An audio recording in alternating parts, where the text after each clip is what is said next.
নেমে আসছে ভয়াবহ বিপর্যয়। কয়েক ঘন্টার জন্য পৃথিবীর আড়ালে চলে যাবে শক্তির একমাত্র উৎস সূর্য। ফলে দিনের বেলাতেই অন্ধকারে ছেয়ে যাবে পৃথিবীর বড় একটা অংশ। মূলত আগামী 8 এপ্রিল বিরল এক সূর্যগ্রহণের সাক্ষী হতে চলেছে বিশ্ব। নাসা জানিয়েছে, পূর্ণগ্রাস সূর্যগ্রহণের ফলে সেদিন মেক্সিকো, যুক্তরাষ্ট্র ও কানাডায় সূর্যকে পুরোপুরি ঢেকে ফেলবে চাঁদ। ফলে দিন হবে রাতের মতো অন্ধকারাচ্ছন্ন। যেসব প্রাণী রাতে সক্রিয় থাকে তারা জেগে উঠবে দিনের বেলাতেই। বিশেষ চশমা ছাড়া বাইরে বের হলে স্থায়ীভাবে ক্ষতিগ্রস্ত হতে পারে দৃষ্টিশক্তি। এমন ঘটনায় নড়ে চড়ে বসেছে মার্কিন প্রশাসন। যুক্তরাষ্ট্রের দিনটিতে শত শত স্কুল বন্ধ ঘোষণা করা হয়েছে, জারি করা হয়েছে জরুরি অবস্থা। বাসিন্দাদের প্রয়োজনীয় পণ্য মজুত রাখারও পরামর্শ দিয়েছে স্থানীয় প্রশাসন। যথাসম্ভব বাইরে বের না হওয়ার জন্য নির্দেশনা দেওয়া হয়েছে। এদিন জরুরি চলাচলের সময় ব্যবহারের জন্য শিক্ষার্থীদের বিশেষ চশমা দেওয়া হবে। অন্যদেরকেও দেওয়া হয়েছে একই পরামর্শ।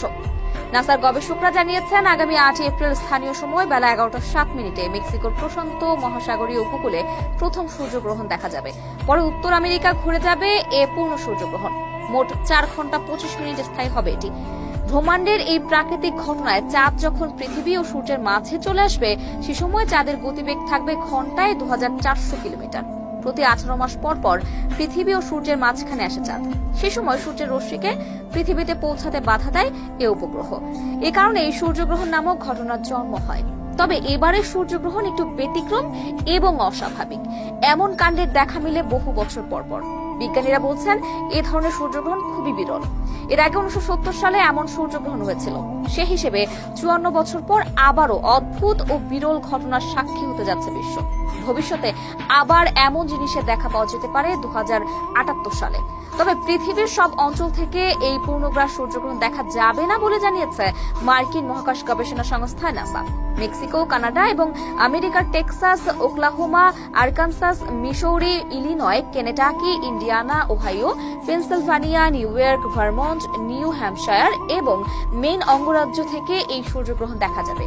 সূর্যগ্রহণটি যে অঞ্চলব্যাপী দৃশ্যমান থাকবে, সেখানে প্রায় 4 কোটি মানুষের বসবাস রয়েছে। কেবলমাত্র তারাই এটি উপভোগ করতে পারবে। পূর্ণ সূর্যগ্রহণের পিছনে রয়েছে দারুণ বৈজ্ঞানিক ব্যাখ্যা। পৃথিবী সূর্যের চারপাশে ঘূর্ণায়মান, অন্যদিকে চাঁদ পৃথিবীর চারদিকে ঘুরছে। চাঁদ যখন পৃথিবী এবং সূর্যের মাঝখানে চলে যায়, তখন সূর্যের আলো সরাসরি পৃথিবীতে পৌঁছাতে পারে না।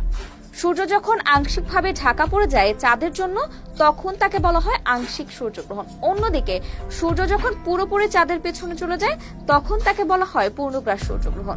এই অবস্থায় ভোর কিংবা সন্ধ্যার মতো আলো দেখা যায় এবং আশেপাশের তাপমাত্রা কমে যায়। 8 এপ্রিল ঘটতে যাওয়া সূর্যগ্রহণ হবে এবছরের প্রথম সূর্যগ্রহণ। এছাড়াও 2024 সালে আরেকটি সূর্যগ্রহণের সাক্ষী হবে বিশ্ব। দ্বিতীয়টির দেখা মিলতে পারে আগামী অক্টোবর মাসে। দর্শক, আজ পর্যন্তই। আবারও আসবো নতুন নতুন সব তথ্য নিয়ে। সে পর্যন্ত সবাই ভালো থাকুন, সুস্থ থাকুন, দূরবীন নিউজের সাথেই থাকুন। ধন্যবাদ।